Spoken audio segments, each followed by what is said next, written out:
जल जीवन मिशन से एक कर्मचारी हमारे पास आया था और जिन्होंने ये कहा था आप जो पानी पी रहे हैं ना वो इस शीशी में 24 घंटे रख के देखो, अगर ये पीला रह जाए तो पानी पीने लायक है, अगर ये काला हो जाए तो पानी पीने लायक नहीं है। तो मैंने जो उनसे शीशी ली और जो पानी हम पीते हैं वो इसमें रखा और ये 24 घंटे में काला पानी हो गया और ये आप देख सकते हो। तो 40-45 साल से तो ये टंकी बनी हुई है, पैसा बर्बाद जा रहा है। आज तक पानी नहीं आ लिया उनसे 45 साल से। थोड़े नहीं होते 45 साल, एक ज़िंदगी गुजर जाए।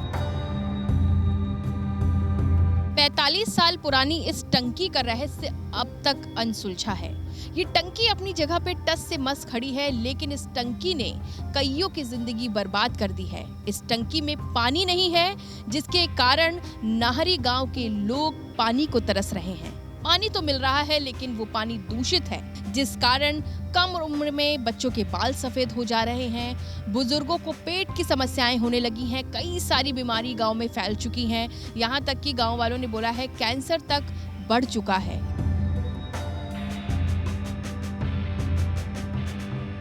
मेरे हाथ में जो आप ये शीशी देख रहे हैं, जिसका पानी काला हो रखा है, इस शीशी में कैद है इस पूरे गांव की जिंदगी। आखिर ऐसा मैं क्यों कह रही हूँ, ये बताने के लिए मेरे साथ यहाँ पर एक ताऊ जी बैठे हुए हैं। नवाब जी, मैंने शीशी से शुरुआत की। इस शीशी में ऐसा क्या है जिसने पूरे गांव की जिंदगी खराब कर रखी है, आप खुद ही बताइए।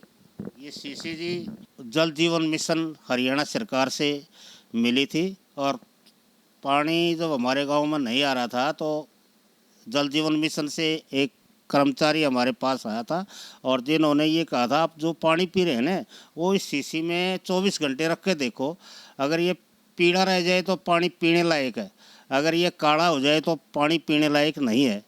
तो मैंने जो उनसे शीशी ली और जो पानी हम पीते हैं वो इसमें रखा और ये 24 घंटे में काला पानी हो गया और ये आप देख सकते हो इसका कलर कैसा है।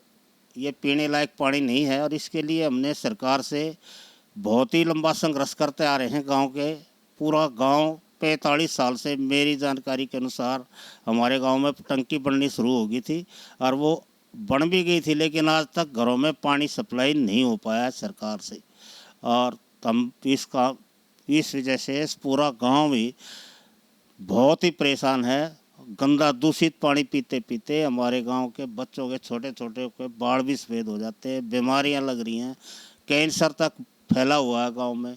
तो मैं सरकार से अनुरोध करूंगा कि हमारे गांव की जो पैतृक समस्या है इसको जो उन्हें हल करें और बार बार आश्वासन ही मिलते जा रहे हैं, जो आश्वासनों के अलावा और कोई बात नहीं हो पा रही।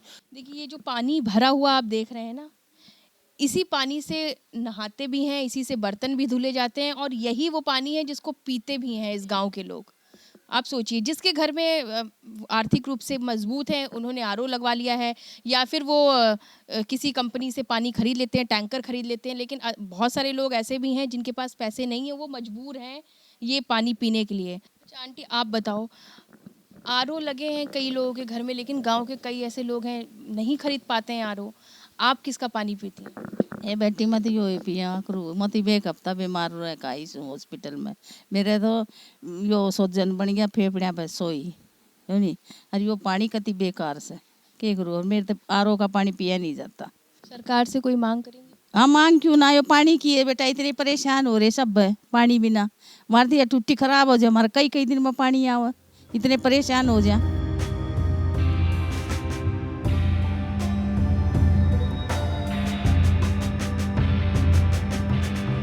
बिना पानी के जीवन की कल्पना कर पाना भी मुश्किल है, लेकिन इस गांव के लोग दूषित पानी पीने को मजबूर हैं। मेरे साथ इस गांव की सरपंच है। आपका नाम क्या है? वर्षा रानी।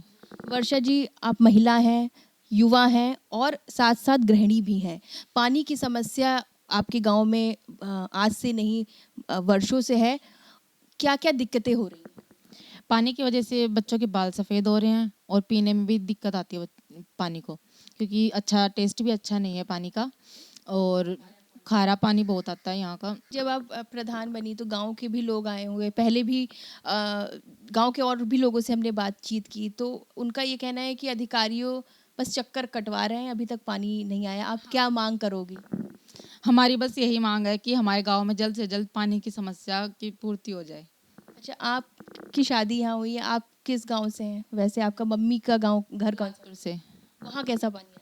वहाँ पर अच्छा वो सप्लाई का पानी भी आता है, वो भी अच्छा है, और टैंकर से भी आता है वहाँ पर पानी पीने के लिए। तो कभी ऐसा हुआ है कि इस गांव में पानी के कारण शादियां रुक गई हों? हाँ, काफ़ी होता है। कई बार तो यहाँ पर ये जो सप्लाई का पानी आता है 2 3 दिनों के लिए आता ही नहीं है। पानी के लिए बहुत ज़्यादा प्रॉब्लम हो जाती है। उनके कभी पाइपलाइन ख़राब हो जाती है, कभी कोई वायर, कोई काफ़ी प्रॉब्लम होती है हमें पानी के लिए। तो ऐसे ही बिना पानी के रहना पड़ता है 2 3 दिन तक।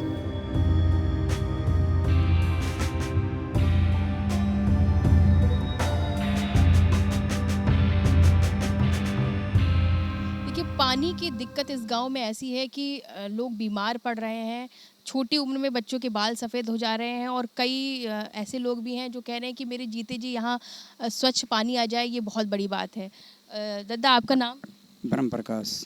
पानी की जो समस्या है वो बताइए, क्या समस्या है?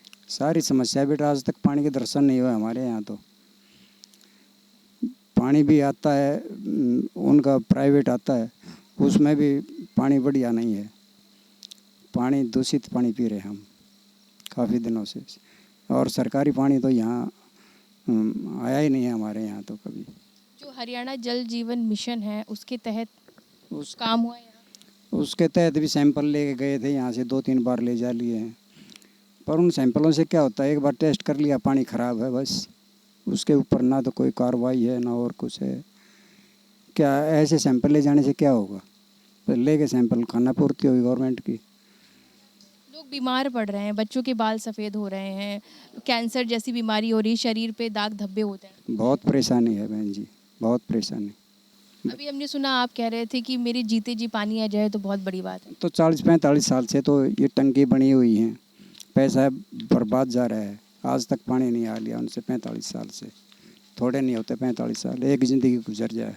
जैसे कि अंकल ने बोला है कि मेरे जीते जी पानी आ जाए, आपकी तो अभी युवा अवस्था में है, पूरी ज़िंदगी बची हुई है, क्या कहेंगे पानी को लेकर? पानी के लोग यही कहेंगे, हमारे प्रधान जी हैं जो यहाँ के, उन्होंने भी अभी बहुत कोशिश की है। तो यहाँ पे जेई एक्शन वगैरह आए हैं, उन्होंने बोला है कि डेट भी दी थी शायद 31 अगस्त की कि इस डेट तक स्टार्ट कर देंगे, लेकिन अभी तक वहाँ कोई अधिकारी दोबारा ना देखने आया, ना कोई उन्होंने लेबर वगैरह को किसी को भेजा है। पानी की कितनी दिक्कतें झेल रहे हैं आप? मैडम ऐसा है, मैं 82 ईयर्स ओल्ड है, तो पानी जो टंकी है ना, इसका पैसा बर्बाद जाता है। करोड़ों रुपये सालाना ऐसे ही जाते हैं, अगर किसी को पानी नहीं आता है। आज तक पानी नहीं आया, ना आने की उम्मीद है। अच्छा, आप लोग की उम्मीद भी टूट गई है। 40 साल से जी तालाब तो बना रखा है, ना किसी कनेक्शन, ना कोई बिजली वो पानी कोई सुविधा, ना किसी कोई मतलब नहीं जी। तो संबंधित जो अधिकारी हैं, आप लोग ने उनसे कभी बात की, क्या बोला उन्होंने? आते हैं जी, मतलब देख कर चले जाते हैं बस। कुछ बोला नहीं उन्होंने?